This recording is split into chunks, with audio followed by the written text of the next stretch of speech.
Hello नमस्कार. रूपा जगताप रेसिपीमध्ये आपल्या सर्वांचं खूप खूप स्वागत. आज बुद्ध पौर्णिमा म्हणजेच वैशाख पौर्णिमा. आज आमच्या लग्नाला 38 वर्ष झाली. 23 मेलाच आमचं लग्न बुद्ध पौर्णिमे दिवशी झालेलं. तर त्यानिमित्तानं आज आपण खीर बनवते मी सर्वांसाठी. म्हणजे बुद्ध विहारामध्ये आपण खीर बनवून वाटणार आहोत. बघूया आपण.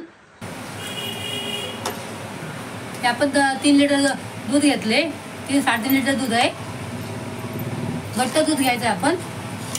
त्यामध्ये त्या बारीक शेवळ्या असतात ना, ते पाव किलो टाकायच्या.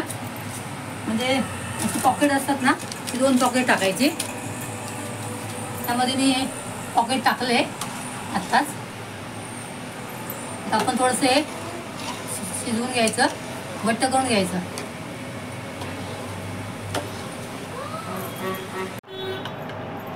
थोडी शिजून जावी, घट्ट झाली खीर.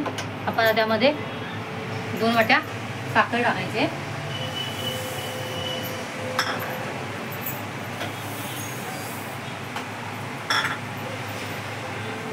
आणि 1 वाटी ड्रायफ्रूट्स आहेत, काजू, बदाम, पिस्ता.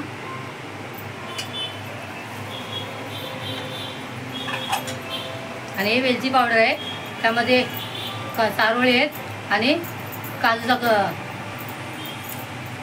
पिस्त्याचा रस आहे, ते पण आपण टाकायचं.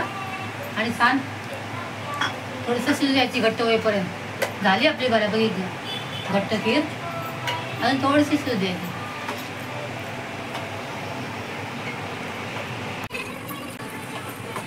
अशा प्रकारे आपली छान अशी शेवयाची खीर तयार झालेली आहे. मी तुम्हाला काढून दाखवते वाटीमध्ये. आपली शेवयाची खीर रेडी आहे. आता आपण ही बुद्ध पौर्णिमा स्पेशल आहे ही. आता आपण ही विहारामध्ये त्याचं वाटप करणार आहोत. तुम्हाला माझा व्हिडिओ आवडल्यास लाईक आणि सबस्क्राईब करा. बुद्ध पौर्णिमेच्या तुम्हाला खूप खूप शुभेच्छा. आणि मस्त खा आणि स्वस्थ राहा. आपण परत भेटूया एका नवीन रेसिपीसह. तोपर्यंत बाय. आज वैशाख पौर्णिमा म्हणजे बुद्ध पौर्णिमा. त्यानिमित्ताने